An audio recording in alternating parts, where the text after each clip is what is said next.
Well, guys, it is the end of the NFL season, which means that it is time to figure out best coaching candidates for teams and discuss the openings, what openings I feel are best. I'll list why I ranked them where I did, and how like their situation is like from a roster and cap standpoint, and what I think the best job is to the to like the least considerable job.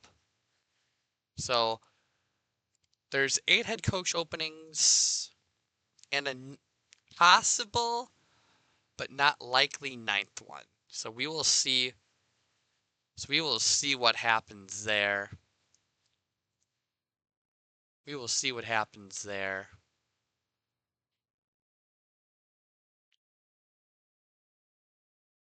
So to start, so the openings are the Miami Dolphins, Baltimore Ravens, Arizona Cardinals, Las Vegas Raiders, Cleveland Browns, Atlanta Falcons, New York Giants, Tennessee Titans, and surprisingly Baltimore Ravens. I think I said that already, but I don't know. But so I'm going to break down some interviews they've done. Who I think is, I'll also talk about who I think is the best fit for the team as well. So we're going to start.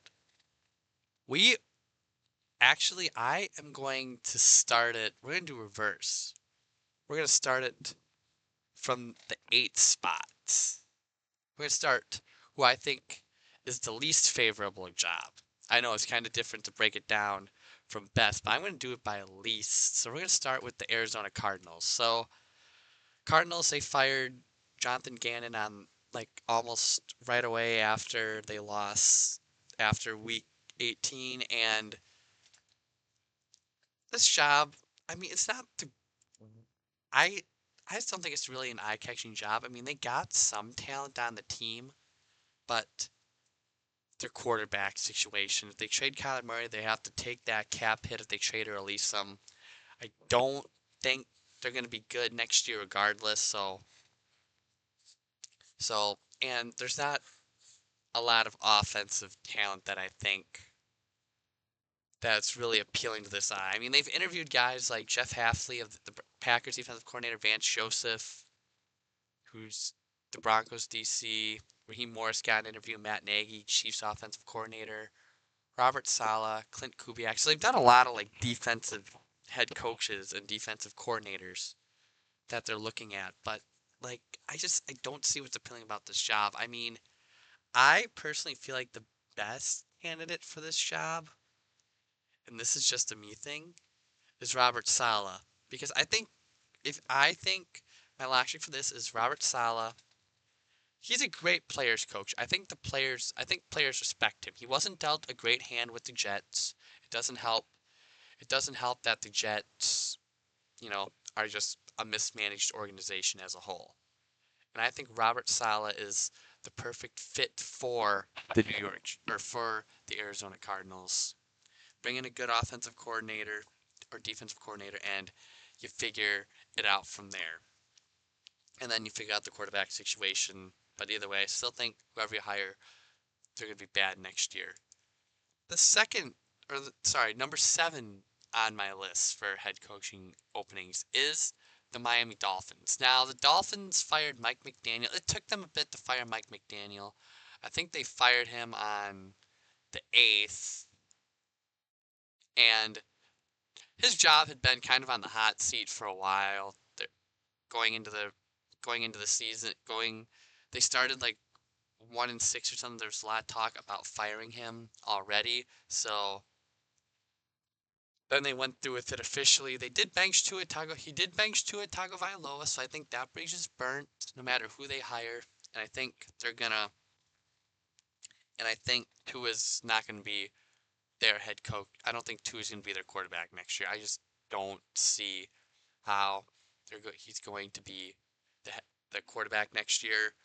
Offensively, I mean, they got Jalen Waddle and Devon Achane, but that's about it. I mean, Tyreek Hill had a freak injury and is probably not going to be the same. Defensively, the talent just isn't there either. I mean, you got Bradley Chubb and Jordan Brooks. Brooks is solid. Chubb isn't who he was. And this team, just as a whole, just doesn't seem really good. But they're not going to be have a lot of cap space either. So they have to figure out adapt or whatnot. They did hire a GM though, John Eric Sullivan, who is the Packers vice president of player personnel. So that is why I think that if they were to interview Jeff Hafley, I think, which they did request, I think Hafley could get that head coaching job just because of the roots he has with the Packers. I mean, Packers defense saw a resurgence under him, so I think he would be the ideal candidate. Number 6 is the Browns. They're same boat, same boat. I think like their cap space is their cap space is really not that good. They don't have a lot of cap space because they had to give Deshaun Watson a big contract, but they fired Kevin Stefanski the day after the season ended. Defensively though, they got a lot of talent. I mean, obviously Myles Garrett broke the sack record. Denzel Ward, Tyson Campbell are there.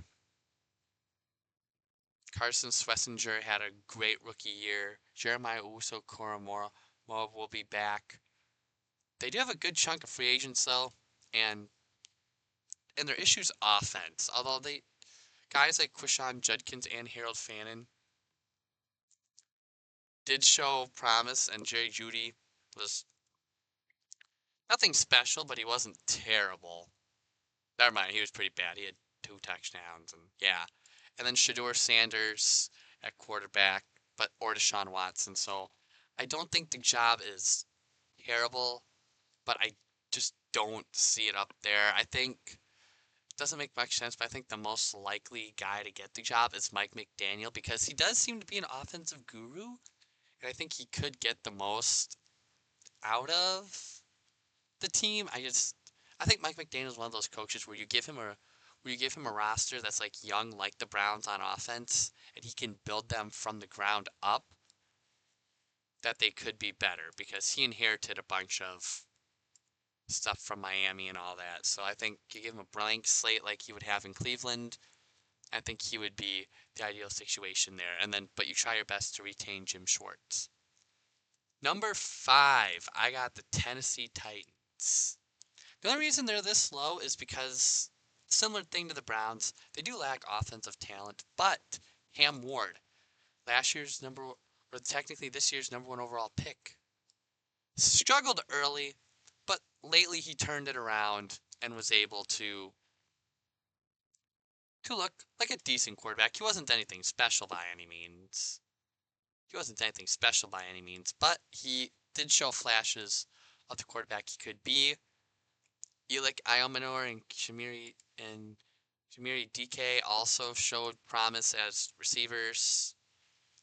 Their O-line needs to develop better, and they do got some defensive talent, but I think they need a coach that can utilize Cam Ward's potential and try to build the offense. So the guy who I think would make the most sense for them would, and this is a hot take, Mike McCarthy, honestly. Like, they did schedule an interview with him. I think that would be ideal because he is a quarterback whisperer.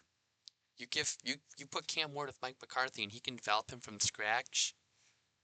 I think it would be ideal. And McCarthy can build this roster from scratch again. It's not like Green Bay or Dallas, which she was good in Green Bay and Dallas, but you'd have a younger roster to work with. Him or honestly Kevin Stefanski. I think Kevin Stefanski could be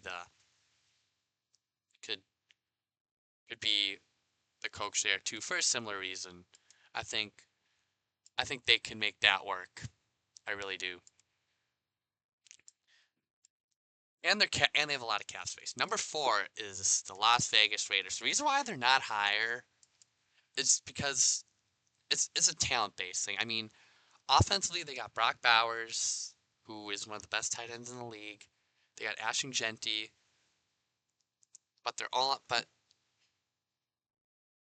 and defensively they don't got much talent either. But they will have a lot of cap space, and they will have the number 1 overall pick. So whoever they bring in as head coach will get to build from scratch.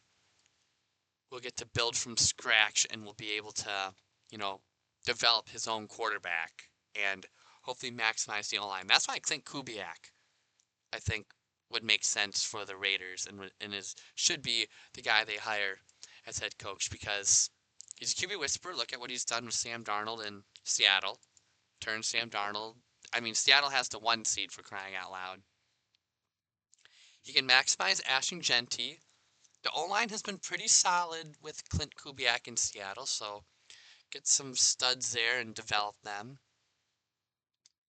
And you already have one of the best, like I said, you already have one of the best pass catcher tight ends with Brock Bowers. So, I mean, it just becomes a thing of what do the Raiders do? They got a lot of cap space as well, and they won't have to pay the likely they probably want it, and they won't have to pay Fernando Mendoza, who's going to be their number 1 pick probably anytime soon. So the number 3 job, and I will justify why I have it number 3, although I might flip-flop them the Raiders, is the Falcons. The reason why I say the Falcons is because of the talent that is on that team. You got Drake London, who has emerged as a lethal receiving threat. You got Bijan Robinson, who's one of the best running backs in the league. You got Michael Penix, who he's not great, but with the right coach, you could develop him. They got a solid O-line. Jake Matthews, Chris Lindstrom, Matthew Bergeron. They dealt with some injuries there. Defensively, they got James Pierce and Jelon Walker, who both had phenomenal seasons. Then obviously you don't gotta detail me AJ Terrell, Jesse Bates. You can't like obviously this team has some holes, but overall I think there's plenty to do. Now I think the ideal fit for the Falcons would be Kevin Stefanski because I think he can maximize Michael Penix. He has more talent than he had to work with his last few years in Cleveland, and you can maximize it and you can build a strong team out of that. And you can develop your players in your own way. And he's an offensive guru. I think he could unlock Michael Penix. Or if they get a new quarterback, he can unlock that new quarterback. And they can, do that. And he can start from scratch. But I think Stefanski would be nice for the Atlanta job. I think he could turn them around, especially with how the division went this year. Number 2 for me is the New York Giants. Jackson Dart, Cam Scatterbo, Malik Neighbors. You got your pieces to build around on offense already. You also got Theo Johnson, who's been a pretty decent tight end. Nothing special, but believe me, he ain't terrible. And don't get me started on that defense. Dexter Lawrence, Kayvon Thibodeau, Abdul Carter, Brian Burns.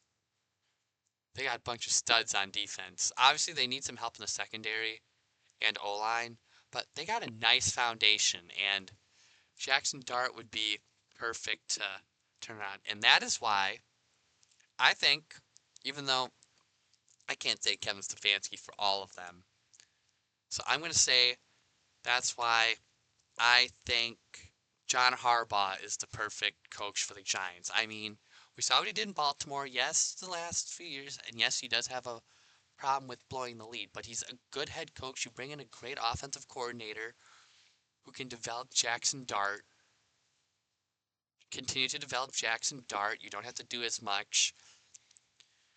You bring a winning culture to this organization, and the team will want to play. And I think he's the perfect guy that can turn the organization around and skyrocket the fans of the Giants and make people believe that the Giants go inevitably to probably lose in the postseason, but that's football. There's not much else you can say about it. And last but not least, which means that I think the number 1 head coach opening is the Baltimore Ravens. It's pretty self-explanatory. Lamar Jackson, one of the best quarterbacks in the league. Derrick Henry, one of the best running backs in the league. They both have great legs, so you run with them, they are lethal. Both of them together, they got a solid O-line. Defensively, they got a lot of talent. Midabuke will be healthy. Roquan Smith hopefully bounces back. Kyle Hampton, Marlon Humphrey. They got a bunch of studs on this roster, and I think this is the job that everyone should go for. And since I'm going to say differently, it seems more and more likely that Jesse Minter, Chargers defensive coordinator, for whatever reason, sticks out to me about this job. Or Brian Flores. I think I'm going to say Brian Flores. Brian Flores got dealt a bad hand with Miami. They treated him horribly, so he was outed way before he should have been. But I think he is the perfect person that can lead the Ravens. That can lead the Ravens and have them back to the success if he brings in the right staff. So that's kind of obviously. So there you go. That's my list of this is current head coaching openings. There's a bunch of disputes about the Packers and Matt LaFleur and all that stuff. But he's not officially fired, so I'm not going to list them. But yeah, I'd like to hear you guys' thoughts below. Don't forget to like, subscribe, and I'll see you guys in the next one.